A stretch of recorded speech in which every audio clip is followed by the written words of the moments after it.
بسم الله الرحمن الرحيم صاحبيال kusoo dhawaada mar kale iyo muuqaal cusub anigu waxaan ahay Nuur Aadan Cali halka aad naga daawaneysaan waa page-ka Nuur Arlaadi iyo YouTube channel-ka Nuur Eeno muuqaalkan waxaan rabaa inaan uga hadlo social scams-ka ka jira baraha bulshada kuwaasoo inta badan dhalinyarada ku cusub baraha bulshada ama raba inay lacag ka sameeyaan baraha bulshada dhaca iyagoo siyaabo kala duwan iyo tactics cajiib ah adeegsanaya marka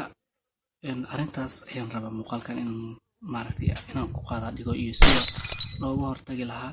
iyo waxyaabaha aad ku garan kartid dadka social scams-ka marka haddii aad channel-ka ku cusub tahay fadlan subscribe noo saar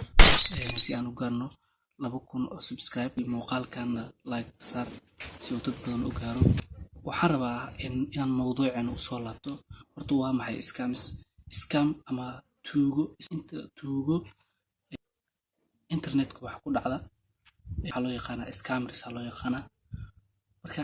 waxayna ka jiraan adduunka oo dhan ay ka jiraan waxay yaqaanaan tactics ay u dhacaan dhalinyaradaas iyagoo iska dhigaya iyagoo isaga soo ekeysiinaya waxyaabaha isla markaasi ay xiiseynayaan dhalinyarada marka waxay sameynayaan bots ama ay sameysanayaan kadib botskaas ayay ku adeeganayaan iyo website-yada qaar oo aad booqato meelahaas ayay ka soo raaci karaan tuugada internetka way badan yihiin siyaabo kala duwanayna ugu soo raaci karaan amaba ay ku dhibaateyn karaan waxyaabaha u fududeynaya inay adig ku dhacaan waxa kamid waxay sameysanayaan profile Facebook profile ama Instagram ama Twitter profiles ay sameysanayaan iyagoo isaga ka dhiga company ama raba inuu ku caawiyo ay isaga ka dhigayaan email fara badan ay ku soo dirayaan waxay kula wadaagaan waxyaabo fara badan oo cadeemo ah oo fake ay sameeyaan taasay dadka ku khaldan kadib waxa lagu leeyahay intaas bixi oo aan dhamaanin website-yada inta badan hadda dhalinyarada badan ay ka caawdaan waxa kamid qolada investment-ga cryptocurrency-ga aad la isugu dhaca waxyaabaha lagu aqoonsan karo horta dadkan social scams-ka horta dadka xogo IQ-goodu yar yahay ama maxallahay aragtidooda ay yar tahay ama baraha bulshada ku cusub ay inta badan dhacaan qof hadda baraha bulshada ku jiro oo aysan dadkaas isqabanin uusan ka siganin ama ayba dhacinba uu yar yahay marka muuqaalkan waxaan kugu sheegi doonaa 4 qaab oo ay dadkaasi social scams-ka ay dadku u dhacaan number 1 waxay sameynayaan xayeysiin social media ay sameynayaan midalan inay alaab fake ay soo bandhigaan ay soo xayeysiin ku sameeyaan ay dhahaan kabahaas ka iibinayna saasa ka iibinayna kadibna marka aad lacagti u dirto meel aad u raacto ama alaabtiiba aysan ku soo gaaraynin kadibna email lagu soo diro oo ah alaabtaad meel hebel maraysaa lacagtaas shub meel hebel maraysaa lacagtaas shub sida Alibaba abla isoo ka soo ekeysinayaan ama Amazon waxyaabaha dukaamada waaweyn ee online-ka ay isaga ka dhigayaan sidaasayna kugu dhici karaan qodobka labaad waxay sameynayaan virus wax la dhaho virus xogta mobilkaaga ku jirta ay la baxayaan video qarsoon ama waxyaabo sir ay ku jirtay xogtaada gaarka ah ayay hacking gareynayaan marka ay xogtaada la wareegaan oo xogtaada ay qaataan oo ay la wareegaan ay adiga lacag kaaga gadayaan sidaasna